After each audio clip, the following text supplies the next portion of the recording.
So welcome to Fiberglass Life. I show you guys with broken headlight tabs how to fix your Sc300 headlight, y'all. Let's go.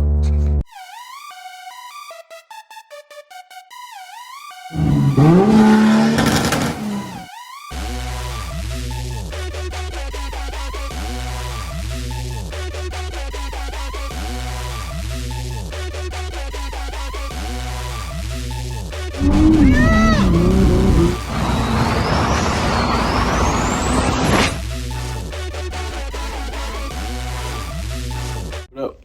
What's going on, guys? Welcome back to the channel. I'm going to be trying to conquer repairing my fender that is actually fiberglass. It's the 25mm Dorflex fiberglass front fender. This is my driver's side fender.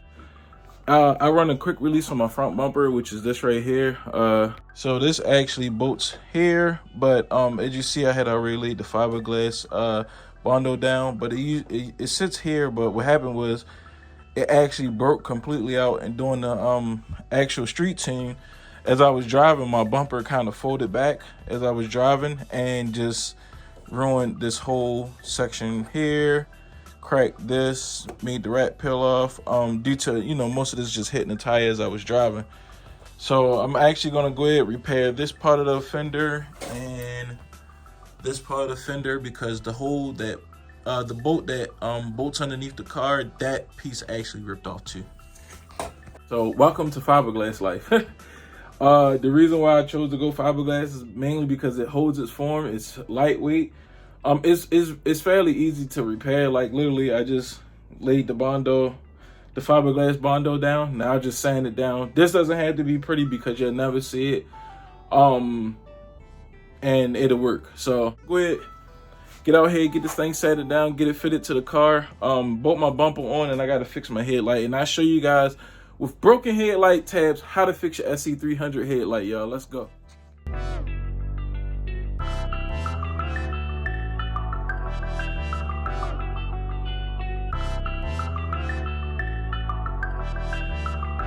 Alright, so we got uncover, get this mounted on, and get started on the bumper.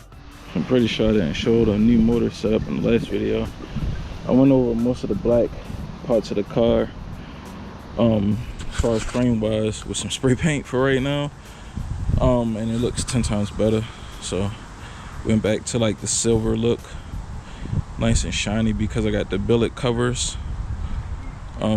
This wire right here is more so experimental. I'm trying to get the ground to work for the camshaft sensors.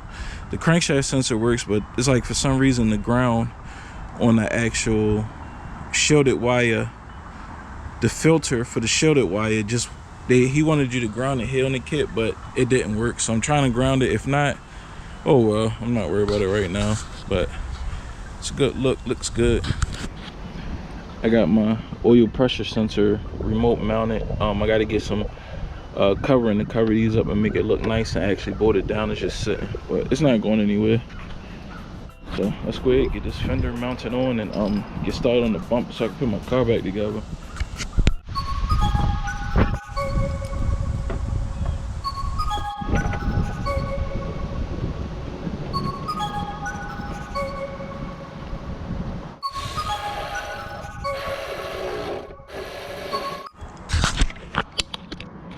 Alright, so we got to get the bumper, and I got to mock it up so that way I drill the hole right for the quick release tab, and underneath too.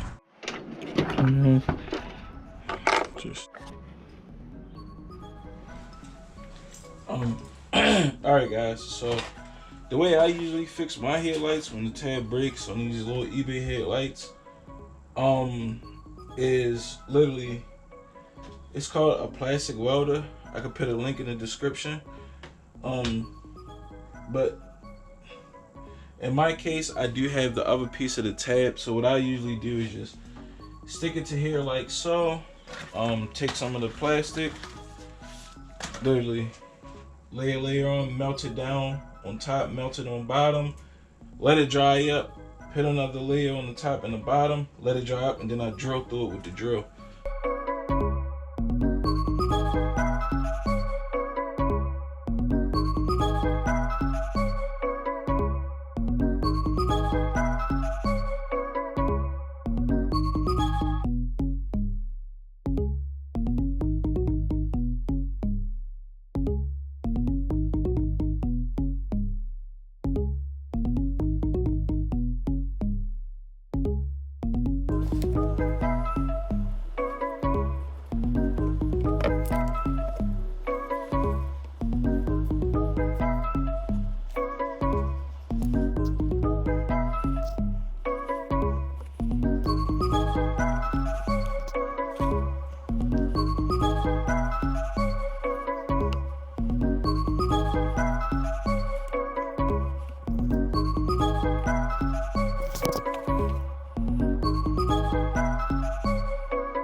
Alright guys, so this is pretty much what you have.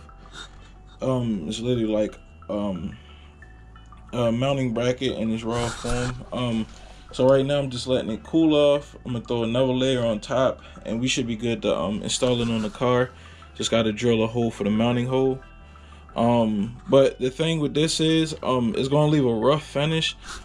So you can get like a 15 to a 2000 grit sandpaper and just sand at it real good until it smooths out how you want it, and you know, hit it with black spray paint or anything of that nature really to get it back black. I'm not going to do that today, mainly because if I sand it today I'm not going to be able to paint today just because it's too cold out here. So if I want to do it right as far as sanding and painting, I want to do that just one time. So I'm gonna go ahead, drill a hole, mount it on the car, and on a warmer day pull it back out and sand it down and throw a little bit of black spray paint on it.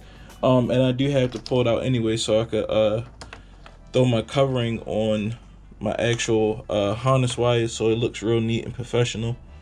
That slid out. Well, I gotta figure out which light is which. So yeah, that's what it leaves you with right here. See how it's like all dried up now, and that's like real stiff, real stiff. So I'm still gonna put one more layer on top just cause I am gonna sand it down. So the more layers of plastic weld, the better, because when you go to sand it, you want to skim at it a little bit just to get it smooth, and if you don't put enough layers, you will run thin on the bracket and it will break again. So yeah, so you should be good to go if you do it that way. It works every time for me. Like I said, my passenger side headlight is still undamaged. This is actually stronger than the material this headlight is actually made out of, so that works perfect. And yes, it does work for your OEM headlights too, if you're wondering. So I'm gonna go ahead and get this thing finished and we can get back out there and mount this bumper and this headlight and get a picture going.